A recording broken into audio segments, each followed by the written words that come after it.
Chapter 14. The people rebel. All the congregation lifted up their voice and cried, and the people wept that night. All the children of Israel murmured against Moses and against Aaron, and the whole congregation said to them, "Would that we had died in the land of Egypt, or would that we had died in this wilderness! Why does Yahweh bring us to this land to fall by the sword? Our wives and our little ones will be a prey. Wouldn't it be better for us to return into Egypt?" They said one to another, "Let us make a captain, and let us return into Egypt." Then Moses and Aaron fell on their faces before all the assembly of the congregation of the children of Israel. Joshua the son of Nun, and Caleb the son of Jephunneh, who were of those who spied out the land, tore their clothes. And they spoke to all the congregation of the children of Israel, saying, "The land which we passed through to spy it out is an exceeding good land. If Yahweh delights in us, then he will bring us into this land and give it to us, a land which flows with milk and honey. Only don't rebel against Yahweh, neither fear the people of the land, for they are bread for us. Their defense is removed from over them, and Yahweh is with us. Don't fear them." But all the congregation threatened to stone them with stones. The glory of Yahweh appeared in the tent of meeting to all the children of Israel. Yahweh said to Moses, "How long will this people despise me? And how long will they not believe in me, for all the signs which I have worked among them? I will strike them with the pestilence, and disinherit them, and will make of you a nation greater and mightier than they." Moses intercedes for the people. Moses said to Yahweh, "Then the Egyptians will hear it, for you brought up this people in your might from among them, and they will tell it to the inhabitants of this land. They have heard that you, Yahweh, are in the midst of this people. For you, Yahweh, are seen face to face, and your cloud stands over them, and you go before them in a pillar of cloud by day, and in a pillar of fire by night. Now, if you killed this people as one man, then the nations which have heard the fame of you will speak, saying, 'Because Yahweh was not able to bring this people into the land which he swore to them, therefore he has slain them in the wilderness.' Now, please, let the power of the Lord be great, according as you have spoken, saying, 'Yahweh is slow to anger, and abundant in loving kindness, forgiving iniquity and disobedience, and that will by no means clear the guilty, visiting the iniquity of the fathers on the children, on the third and on the fourth generation. Please pardon the iniquity of this people, according to the greatness of your loving kindness, and according as you have forgiven this people from Egypt even until now." God's forgiveness and judgment. Yahweh said, "I have pardoned according to your word.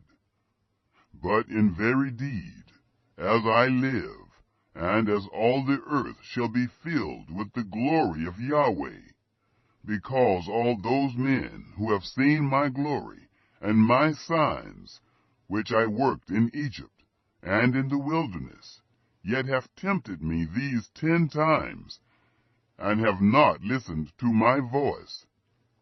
Surely they shall not see the land which I swore to their fathers, neither shall any of those who despised me see it.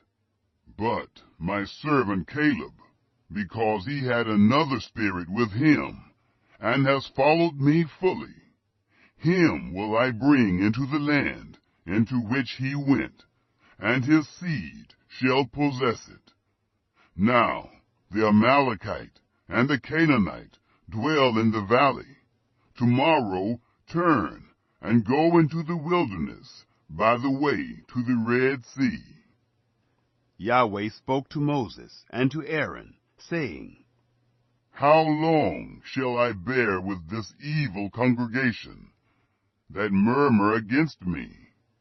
I have heard the murmurings of the children of Israel, which they murmur against me.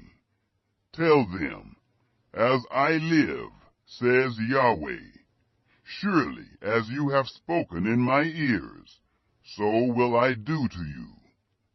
Your dead bodies shall fall in this wilderness, and all who were numbered of you, according to your whole number, from 20 years old and upward, who have murmured against me.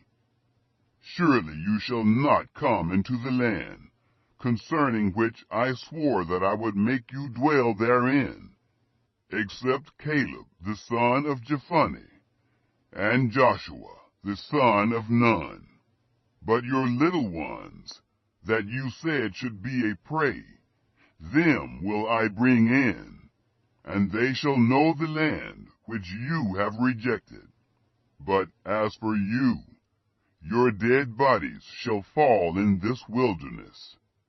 Your children shall be wanderers in the wilderness 40 years, and shall bear your prostitution, until your dead bodies be consumed in the wilderness, after the number of the days in which you spied out the land, even 40 days.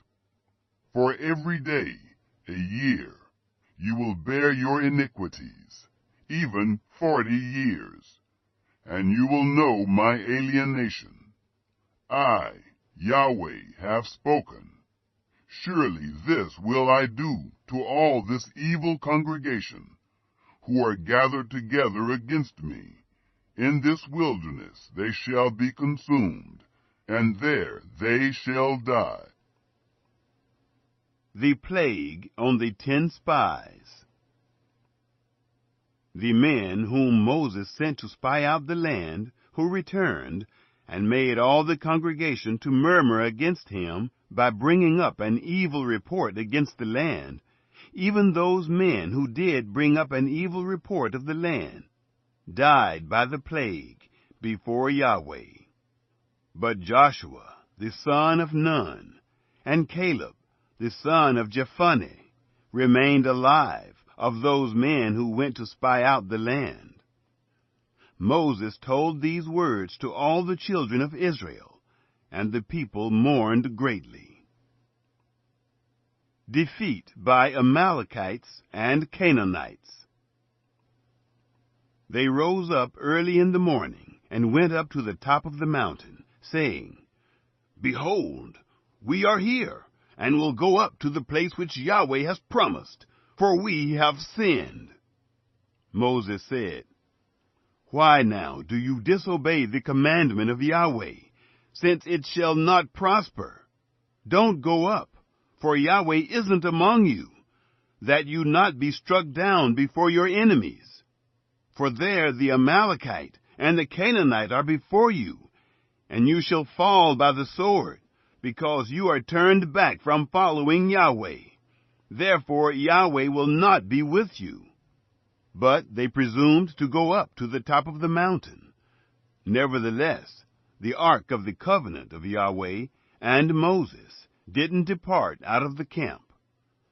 Then the Amalekite came down, and the Canaanite who lived in that mountain, and struck them, and beat them down, even to Hormah,